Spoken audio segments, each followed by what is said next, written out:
Good morning. চলে এসেছি আমি আমার চ্যানেলে আরও নতুন একটি ব্লগ নিয়ে। তো আজ হলো সোমবার, এখন বাজে সকাল 7:45। আমি উঠেছি 7টার দিকে, তারপর ফ্রেশ হয়েছি, চা খেয়েছি, ভাত বসিয়েছি। এবারে সবজি কাটা হবে, রান্না হবে। আজ তো হচ্ছে নিরামিষ, এই জন্য ভাবছি আজকে একটু মন্দিরে যাব। জানি না যেতে পারবো কি না, দেখা যাক। সমস্ত কাজ সারা হয়ে গেলে একটু মন্দিরে যাব, কেন শ্রাবণ মাস পড়েছে তো মনে হচ্ছে একটু যাই। অন্য সময় তো যেতে পারি না। আর বাইরে প্রচুর মেঘ করে আছে, জানো তো। জামা কাপড় মানে ভেজাবো ভেজাবো না বুঝতে পারছি না। ভিজিয়ে তো ভাবছি দিই, তারপর দেখা যাক। অনেক সময় কি হয়, বেলা হলে তো একটু রোদ দেয়, দেখা যাক। আর মেয়ের আজকে টিউশন নেই, মেয়ে ঘুমোচ্ছে।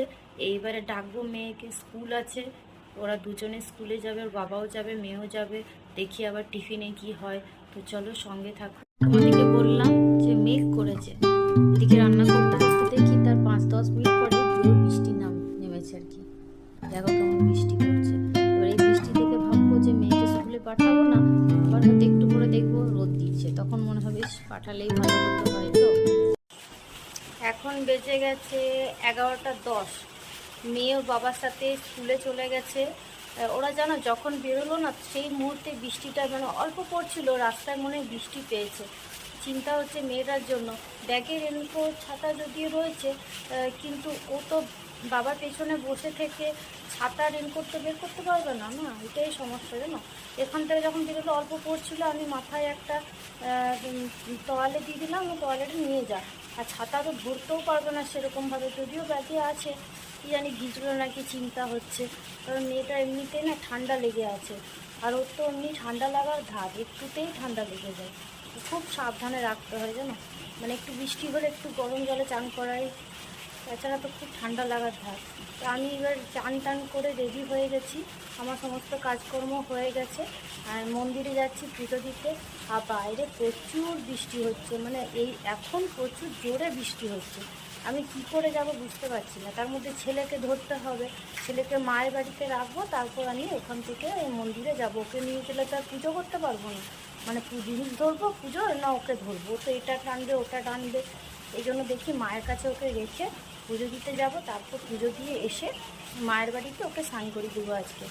কারণ এখানে যা বৃষ্টির জন্য আমি খুব সমস্যায় পড়ে গেছি, ওকে নিয়ে যেতেও পারছি না, দেরি হচ্ছে। কী আর করা যাবে, দেখি চলো। আমি পুজো করিয়ে চলে এসেছি, ছেলেকে তো রেখে গেছিলাম। এসে দেখছি ছেলে দাদুর সঙ্গে খেলা করছে, মানে আমার বাবার সাথে আর কি। বাবা চেয়ারে বসে আছে, আর ও খাটে একটা চেয়ার তুলেছে, দিয়ে ওখান থেকে নাচছে আর ঝাঁপাবো বলছে, আর বলছে আমি সুপার হিরো সুপার হিরো। বেজে গেছে 11:15। আমি পুজো করে চলে এসেছি। যখন পুজো করতে গেলাম তখনও বৃষ্টি পড়ছিল একটু একটু। তো আমি ছাতা নিয়ে গেলাম, এই জন্য আর ফোন নিয়ে যাইনি, তোমাদেরকে মন্দিরও দেখানো হলো না। আর ছেলেকে মায়ের কাছে রেখেই গেছিলাম, কারণ ছাতা ধরবো, পুজোর জিনিস, তারপর ছেলেকে আমি এত কিছু সামলাতে পারবো না বলে। বৃষ্টি না হলে তবু হাত ধরে ধরে বা কোলেও নিয়ে যেতে পারতাম, কিন্তু যেহেতু বৃষ্টি হচ্ছিলো তো ওই জন্য আর ওকে নিয়ে গেলাম না। কোলের মধ্যে বদমাইশি করবে, ওখানে ভিড়ও হবে আজকে সোমবার। তো পুজো করে চলে এসেছি, ছেলেকেও চান করে দিয়েছি, এখন দাদুর সঙ্গে খেলা করছে, বদমাইশি করছে। আর ওর বাবা ফোন করে বলল যে আমার মেয়ের আজকে তাড়াতাড়ি ছুটি হয়ে যাবে 2:45-র দিকে। এমনিতে ছুটি হয় 3:20-তে, আর আমার বাবাই আনতে যাবে যদিও। তো আজকে একটু তাড়াতাড়ি ছুটি হবে। ভিজে গেছে নাকি জানি না, যাওয়ার সময় চিন্তা হচ্ছে অতক্ষণ ভিজের মধ্যে আবার থাকবে, কী হবে কে জানে। তো চলো। মায়ের ঘর থেকে ছেলেকে নিয়ে আসার পর ওকে খাইয়ে ঘুম পাড়িয়ে দিয়েছি। আমি এবারে স্কুল থেকে আসবে, তো ভাবলাম ছেলেকে ওই ঘরে যেহেতু ঘুম পাড়িয়েছি, তাহলে খাটটা ফাঁকা আছে, এই সময় চাদরটা চেঞ্জ করে ফেললাম। তোমাদেরকে আমি আগেই বলেছি যে আমার 2-3 দিনে বেশি চাদর পাতা থাকে না, মানে সেটা চেঞ্জ করতে হয়, এতটাই নোংরা হয়ে যায়। তো এই সুযোগে আমি চাদরটা চেঞ্জ করে নিলাম।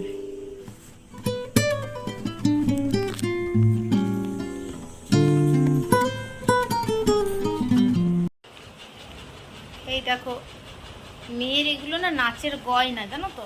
কালকে নাচের ক্লাস থেকে মানে এগুলো দিয়েছে। আসলে যারাই পরীক্ষা দেবে তারাই সব ম্যাডামকে আনতে দিয়ে দিয়েছিল, আমিও দিয়ে দিয়েছিলাম, সেগুলো ম্যাডাম এনে দিয়েছে। তো কালকে তো রাত্রে আর দেখার সময় হয়নি, ছেলে না ঘুমোলে তো দেখতে পাবো না। আর এখন ছেলে ঘুমোচ্ছে, আর মেয়ে স্কুল থেকেও চলে এসছে, বললাম যে তাড়াতাড়ি ছুটি হবে। তো চলে এসছে, 2:45 ছুটি হয়েছে, যার জন্য ভাবলাম ছেলে এই সময় ঘুমাচ্ছে, তাহলে তোমাদের সঙ্গে একটু এটা শেয়ার করি। তো এই দেখো এটা হচ্ছে মানে কাপড়েরই মালা, বিভিন্ন কালারের রয়েছে, অনেক রকম আছে, গোলাপি আছে, সবুজ আছে, নীল আছে, অরেঞ্জ আছে, ব্লু আছে, অনেকগুলো কালার আছে। তো আর এটা হচ্ছে গাজরা, এটা মাথাতে যে খোপা হবে না, সেই খোপার সাথে তোমার লাগাতে হবে, এটা হলো গাজরা। এটা বেনুনি নিচে ঝুলবে, লটকান বলে এটাকে। আর এটা ওদের নাচে, এই মানে পরীক্ষাতে ভারতনাট্যম দিচ্ছে তো আমার মেয়ে পরীক্ষা, কিন্তু এই পরীক্ষা তো লাগবে না, পরে আবার হয়তো কখনো লাগতে পারে, কেন অনেকের দেখি এটা একটা করে রয়েছে। তো আমি আনিয়ে নিলাম যখন কলকাতা গেল, থাকলো, কখনো লাগলে আবার ছুটতে হবে না এদিক সেদিক। এটাও কোমর বন্ধনী অক্সিডাইজের। ফ্যানটা চলছে বুঝলে তো, ফ্যান অফ করে তো ভিডিও করতে পারছি না, তো তোমরা কিছু মনে করো না আওয়াজ হলে আর কি। কানের খুব সুন্দর, কানেরগুলো আমাদেরও পরা চলবে। অনেক কিছু সেটে রয়েছে জানো তো। এটা হলো মাথার একটা মানে খোপা হবে, তার নিচে বেনুনি হবে, তো সেই খোপার মধ্যেই ফুলটা লাগাতে হবে। আর এটা হলো এখানে 3টে নাকের আছে, একটা সামনে, একটা ডান সাইডে, একটা বাম সাইডে, 3টে আছে। এটা হলো কানের সাথে টানা থাকবে, চুলের সাথে কানের থাকবে, এটা কি বলে ঠিক আমি জানি না, তো ওইটা আর কি। এটা হচ্ছে গলার একটা হার, 2টো হার আছে, একটা সীতা হার আছে।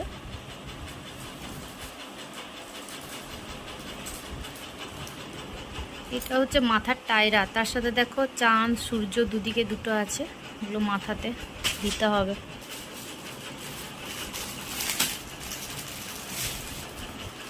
এটা হলো কোমর বন্ধনী। তুই উল্টো দিকে ধরেছিস, সেটা নিচের দিকে হবে, পুঁথিগুলো ঝুলবে।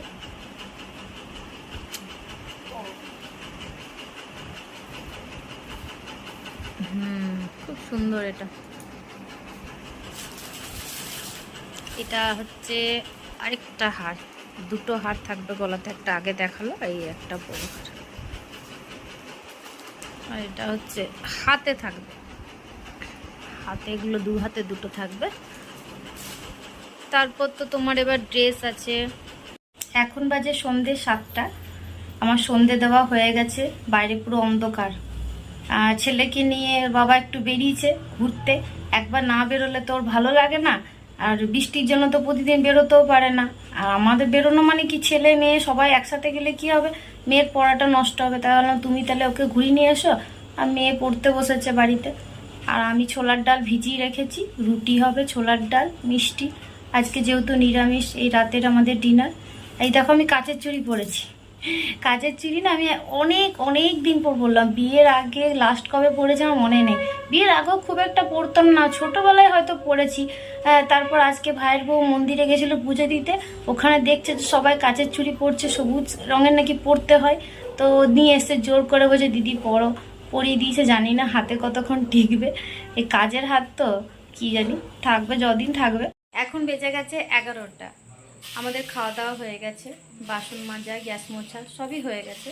এবার আমরা শুয়ে পড়বো কি বলছি, ছেলে তো ঘুমোবে না এখন, ছেলে তো ঘুমোবে 12:30, 1টা 1:30। ঘুমোনোটাও মুডের উপর, ওঠাটাও মুডের উপর, কারণ তার কখন ইচ্ছে হবে, দেখো খেলনা দিচ্ছে আমাকে, গাড়ি নাও, সে কখন ঘুমোবে কখন উঠবে সেটা তার নিজের মুডের উপর নির্ভর করে। বিছানা করে যদি ডাকি বলবে যে হ্যাঁ আমি ঘুমোবো না, আমি খেলা করবো, চিৎকার করবে। থাক বাবা, যখন ইচ্ছে তখনই ঘুমোবে। আর মেয়েকে শুয়ে দিয়েছি, কারণ মেয়ের তো আবার কাল সকালে টিউশন আছে, 6টায় উঠতে হবে, সে শুয়ে পড়েছে। আর আমরাও তো দুপুরে ঘুমোই না, ঘুম তো পেয়ে যায়, কী করবো বলো, ছেলের জন্য জেগে বসে থাকতে হবে। তো আমার ব্লগটা আজকে এখানেই শেষ করছি, আবারও কালকে আসছি নতুন একটি ব্লগ নিয়ে। সবাই সঙ্গে থেকো, পাশে থেকো এবং সুস্থ থেকো সবাই। তো যদি আমার ব্লগে কিছু ভালো লেগে থাকে অবশ্যই কমেন্ট, লাইক, সাবস্ক্রাইব, শেয়ার করে দিও। তো আজকের মতন গুড নাইট, টাটা।